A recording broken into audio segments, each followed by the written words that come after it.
Another week passes us by, and another beautifully sculpted Arnor model has been painted, and Wait, not Arnor, you say? Gondor? Mr. Minas Tirith is back, baby! Hey guys, welcome to Planet Mithril. My name is Mithril, and today I will be sharing with you my guide on how to paint Earnur, the last king of Gondor. Another stunning sculpt from the recently released Angmar supplement, and one who can be built as either helmeted or unhelmeted, depending on how much hair and face you actually want to paint. A clue for this video, not a lot.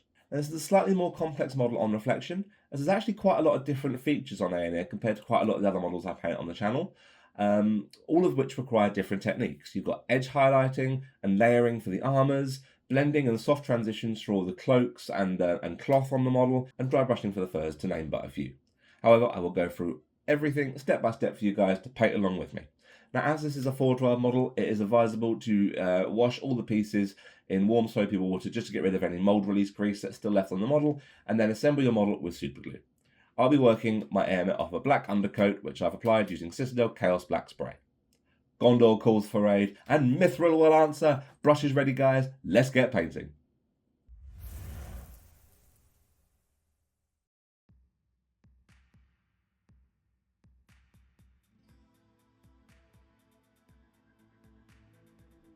A small amount of face is being given a base coat using Bugman's Glow, as is fairly typical.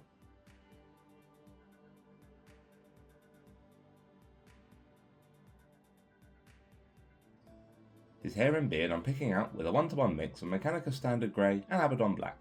Obviously the unhelmeted variant has a fair bit more of this.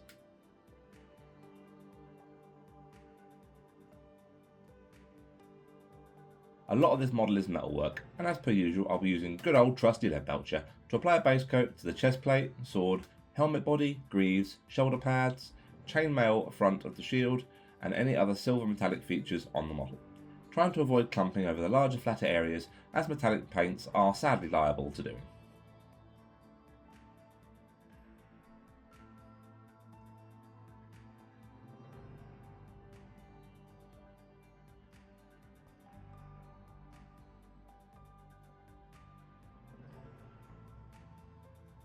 Now, as king, it's only fitting that Earnur has a good amount of shining gold over him. The fronds on the helmet, centrepiece of the chest, and other embossed details over the arms I'm giving a base coat using Retributor armour. There are other details that will be gold later on, but it'll be much easier to get these in once the bulk of the silvers is finished.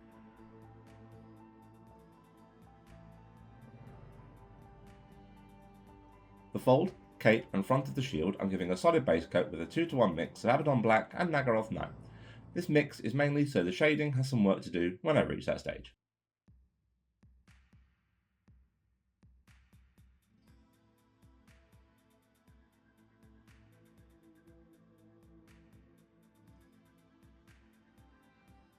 The reverse of the cloak is being base coated now with Corn Red. There is more of this showing on the mounted model compared to the foot one, but provides a lovely vibrant spot colour for Earnur.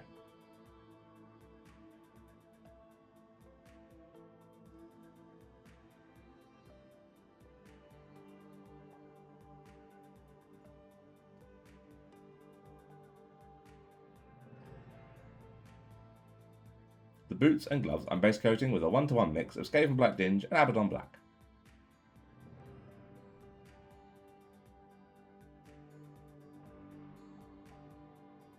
Finally, the fur over his back I'm base coating using Zandri Dust. You may have to apply a few thinner layers just to get a smooth finish.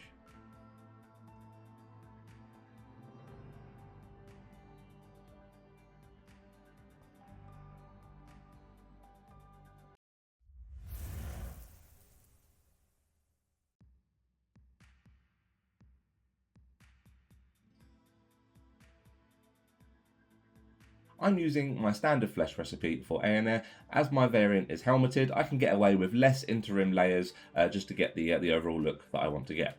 The bare-faced variant will obviously need a few extra blending steps by mixing the paints together more instead of jumping to extremes as I'm going to be doing for my Earnur here. Helmets are just cooler. A targeted shade is applied to the face now using Reikland Flesh Shade.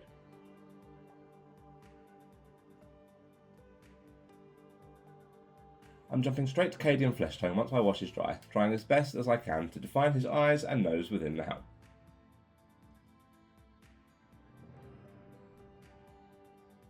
I'm applying a layer now using a 3:1 mix of Cadian flesh tone and Kislev flesh. Again, further just trying to define what limited facial features are visible within the helm. Finally, a dot highlight is being applied using pure Kislev flesh, mainly just to help frame the eyebrows and nostrils that are just about visible either side of the nose guard.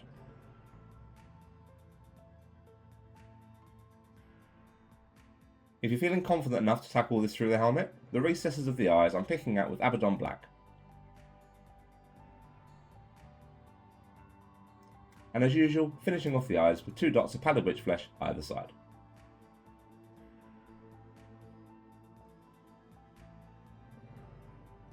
This is a mega wash stage now, but it's going to save drying time later on in the paint job. Here I'm applying an all over shade to the hair, the boots and gloves, all the black cloth and all the silver work using Nuln oil, diluted slightly with Lamy and medium. I'm looking to tone all these areas down, so I really don't want this to be too thin here.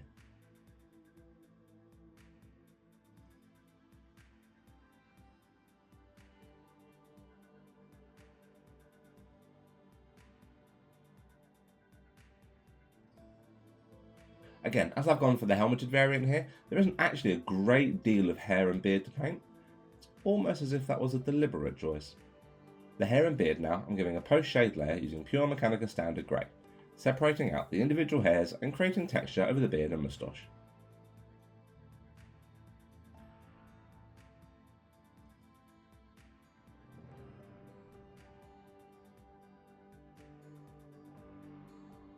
With this in place now, I'm applying a quick highlight to the curves and flow of the hair and further defining the texture over the beard using Administratum Grey.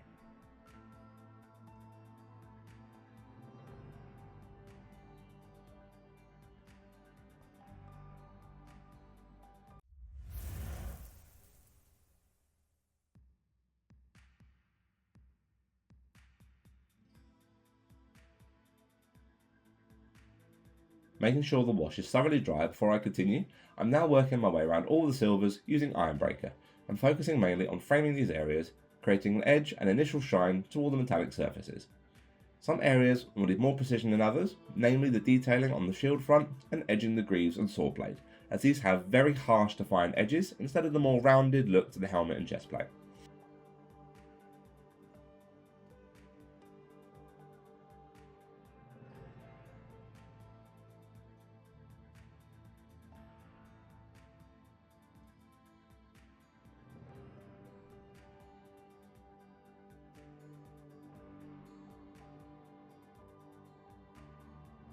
With my initial layers in place, I'm happy with how the armour is starting to look. I'm going to retrace my steps now and apply an edge highlight using Stormhost Silver. This is super bright and exactly what I want to create a real shine and defined edge to all my silvers. None of your dull, beaten silvers for the last King of Gondor. Make him shine on the tabletop.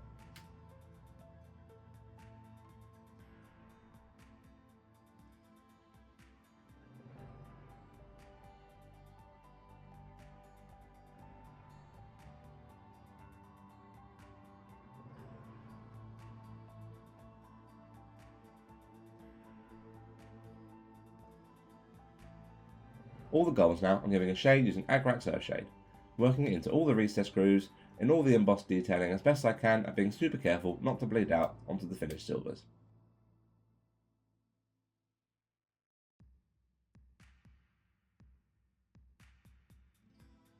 And you remember those other elusive gold details I mentioned earlier? Well, now it's time to cut those into the model and get those in place. I'm going to cut in these details using Rhinox Hide, which will just give a solid base for the following gold paint. I'm tracing this around the trim of the chest plate, the stars down the front, and the edges of the shoulder pauldrons in particular.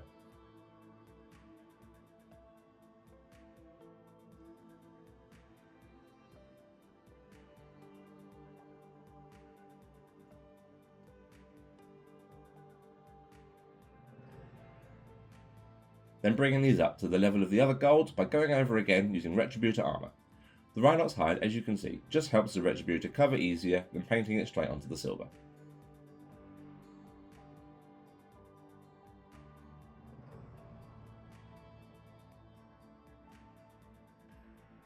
Okay, now I'm happy that all my golds are in place and up to the same sort of level. I'm applying an initial highlight using Armour Gold. Again, playing off the kingly aesthetic by keeping this brighter than I normally would. As you can see, I'm carefully picking out the feather-like structure of the detailing, trying my best to leave the Agrax Earthshade showing in as many of the grooves and recesses as I can, minimalising any bleeding.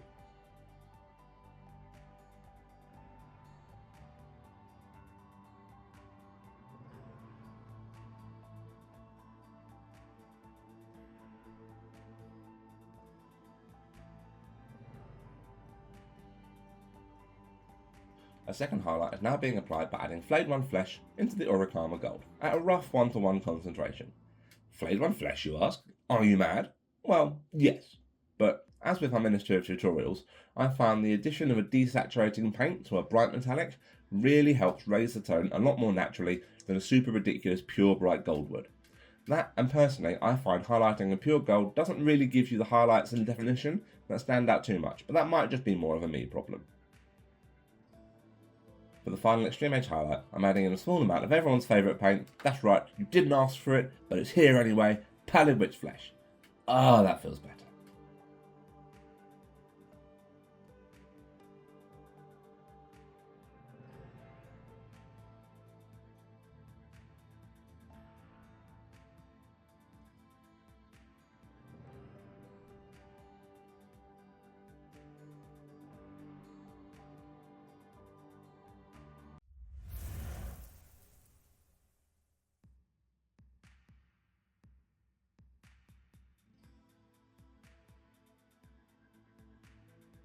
The red areas of the cloak now I'm carefully shading using diluted Carroburg Crimson.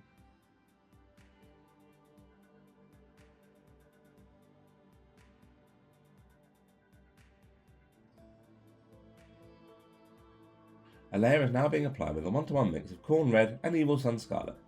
I kept this bright initially as I want this to be more stark, but you can add less Evil Sun Scarlet here if you decide you want a slightly more toned down look initially.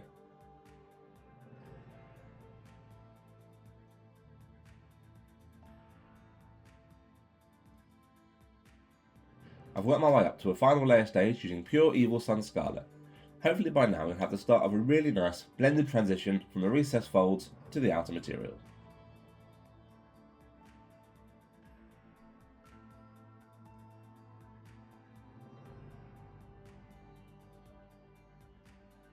For the highlight stages, I'm going to be adding in gradual amounts of Vestigor Flesh into this Evil Sun Scarlet mix, starting at a rough 2-to-1 mix in favour of the Evil Suns.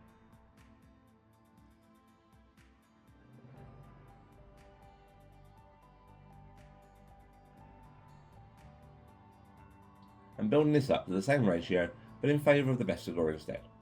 Look how rich and kingly and striking that red is amongst that gold and silver.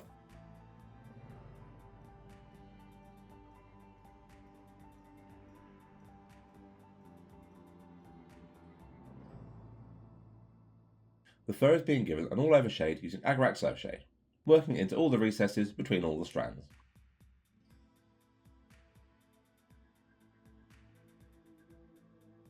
I'm separating out the individual strands of fur now with a layer using a 1-to-1 mix of Zandri Dust and Screaming Skull. I'm opting for this rather than a heavy dry brush here, as I feel it really brings out the best of that super bold detailed and textured pelt.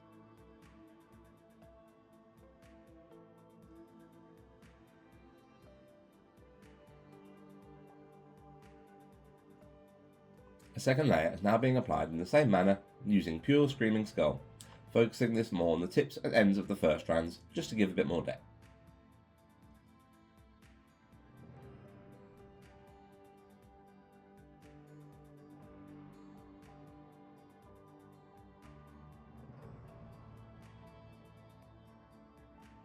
Finally, using a very small dry brush and not being too heavy-handed, a light dusting of Pallid Witch Flesh is being applied over the very tips, going horizontally against the grain to get the best coverage I possibly can.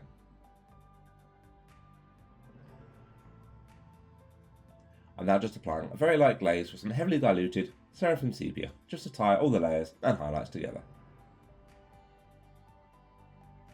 Now to tackle all the black cloth. Now there is a lot more black cloth on the horse variant, particularly the material that hangs down over the sides of the horse. The same recipe can be used for all the black cloth over both variants, you don't have to worry about that. I'll be building this up with a slightly more purpley hue, as I feel that really complements those rich tones of gold and red that I already have in place. To begin with, I'm applying a manual shade to all the fold and cloak recesses using pure Abaddon Black. This will actually shade these areas now, as I didn't opt for a pure black base coat from the off.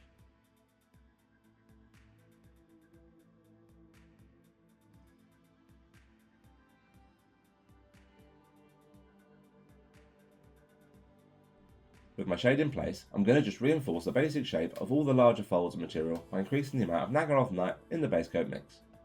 This will be a rough 2:1 ratio in favour this time of the purple. Again, as you can see, I'm just using this as a blocking layer to define some initial flow in the cloak and fold and bringing a bit of colour to the front of the shield.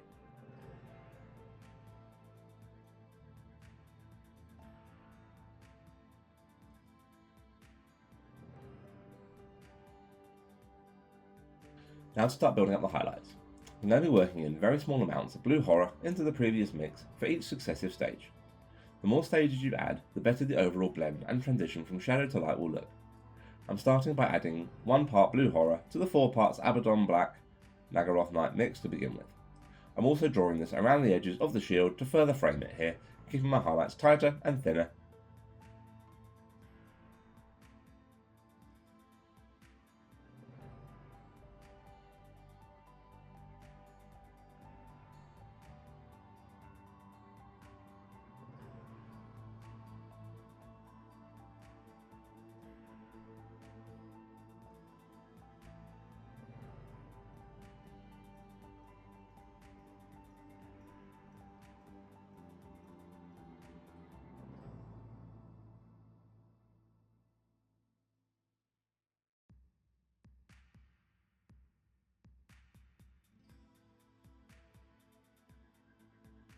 By the time I reach the final highlight stage, I'm looking at an overall mix that is quite bright and stark.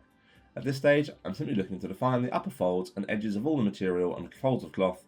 The reason I built this up with blue horror, and so slowly, is I feel the blue really mixes well with the purples in the base layers, but by adding too much too quickly, you can very easily overblow the tone of the cloak, which you certainly do not want to do.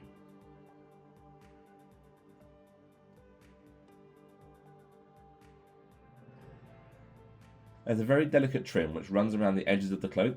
With a fine detail brush and with a good point to it, I'm carefully going to pick this out using Ulthran Grey, taking my time so as not to spill out over onto the finished cloak.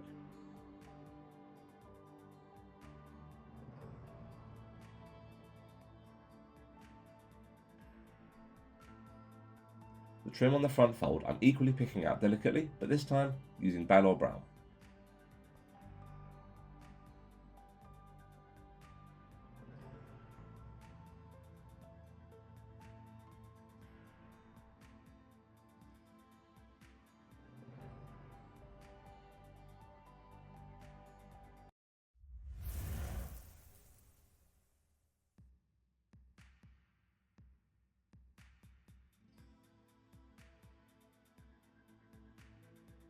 Layering these areas up with Skaven Black Dinge once the wash has dried.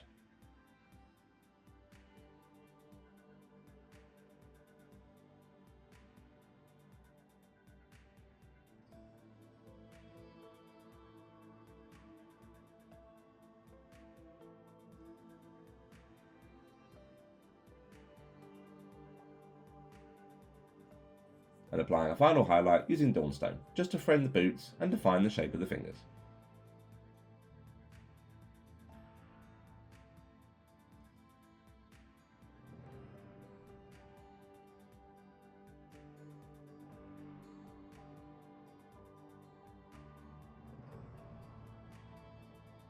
The wood texture on the reverse of the shield and any outstanding belts and straps I'm now very carefully picking out using Dryad Bark.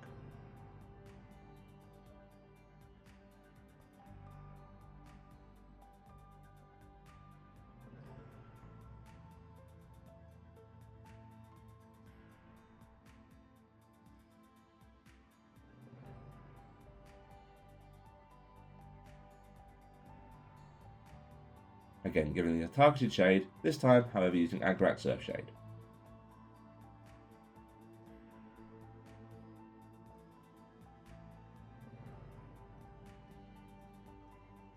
And finally applying an edge highlight using Gorthor Brown, trying my best here to catch as much of the wood texture as I can.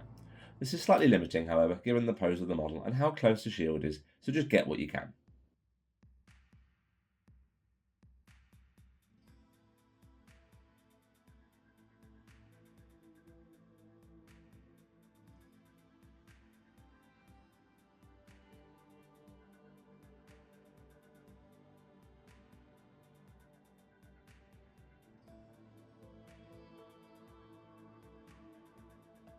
The final stage is to pick out the white tree of Gondor on the shield outer. I'm doing this by starting with a base coat of Ulthuan Grey. Apply then a few thinner layers to get that nice crisp finish.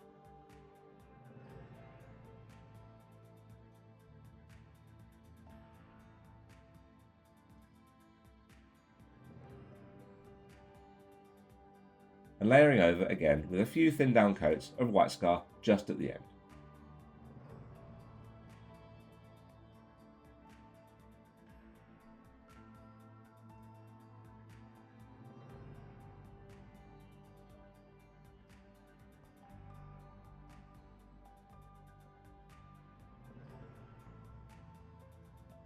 The last king of Gondor finally finished and ready to hit the tabletop, and boy what a kingly sight he is indeed. Hard to believe he was the last one for a while. Now the same recipes and techniques have been used to paint the mounted variant, and I'll be covering horse skins in a later video. For tips on my basing, please head over and check out my 5-minute bases playlist.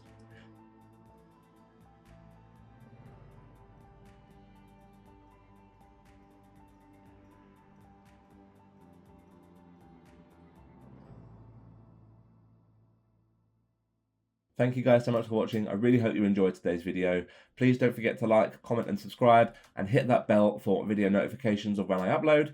And until next time guys, take care, and as always, happy hobbying. Bye guys.